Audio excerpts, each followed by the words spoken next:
Question for Max. Max, what have you heard about the Big Ten tournament from your teammates that have played in it before, and are you excited to get that first tournament action? I heard it's really fun. Obviously, coming into the end of the year tournament, you get a chance to play everybody again. But we're all excited going into it. We came off a good note in a win against Maryland. Now we play them again, so that makes preparation a little bit easier. And we're just excited to get right into it. Over here on your right. Hey Max, I'm wondering how you're feeling physically, mentally at the end of what's the longest basketball stretch you probably played in your life, the most physical, and sort of what you've learned through 2 months of Big Ten play, and then how you're feeling right now. I think I'm feeling good, honestly. There's been ups and downs for sure, but mentally and physically I think I'm in a pretty good place.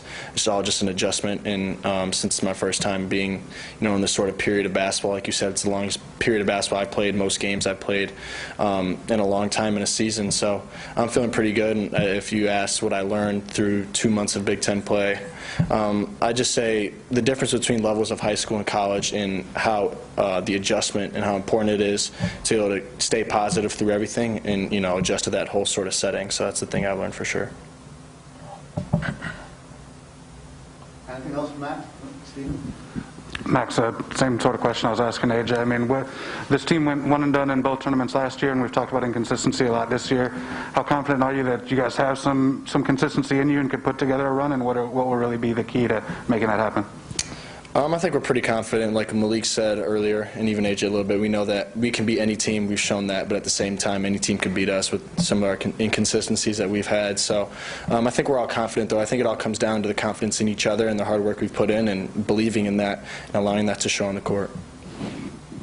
These past couple days since Sunday, what have you particularly tried to do? Because we mentioned about the long stretch, but you've also played a lot of minutes in that long stretch as well.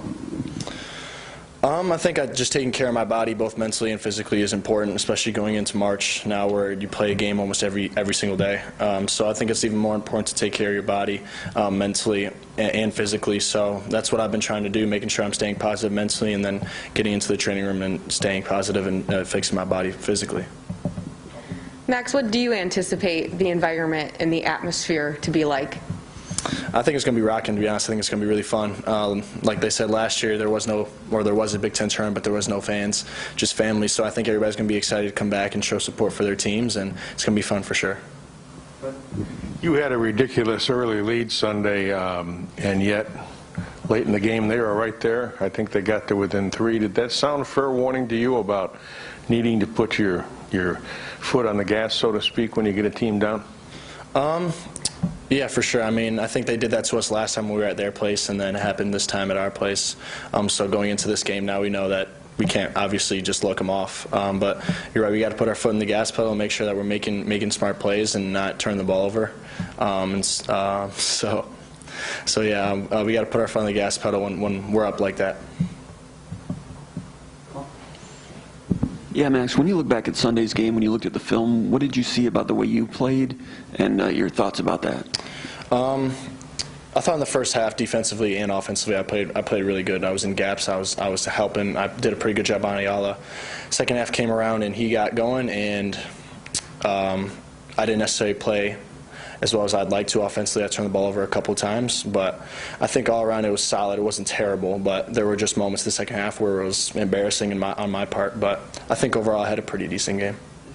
Is that what this season is about for you a little bit, like learning and making corrections as you go along? Would you agree with that? Yeah, for sure. Making corrections and learning from my mistakes. But at the end of the day, I mean, we got to win on Sunday, so that's great. But after the game and after we're celebrating our win, I want to make sure I'm looking back and see what I could do better to make sure that we don't, that lead that got cut short, that doesn't happen again. And as a team, how we can find ways to just keep pushing ourselves forward. How do you push the reset button right now and kind of treat this as basically a new season? I think that's just a mental decision we have to make as a team. There's preseason, regular season, now we're in the postseason, so now we're in our third season. That's just a decision we have to make as a team to realize that everybody's 0-0 now. It doesn't matter, you could throw your records out the window. You're playing, teams that really want to win. It doesn't really matter what you did in the regular season. So that's just a mental decision that we're going to make, and we have made already, to know that we're going into a whole nother season. Can you do that on an individual level as well? Yeah, certainly. I can, it's a new season, like you said, so I can throw everything I did in regular season out the window. It's a new time. It's March, so anything can happen. So I push the reset button for sure, and it's another time for me to show what I could do. Anything else from Max? Thank you, guys. Good. Hey, Travis.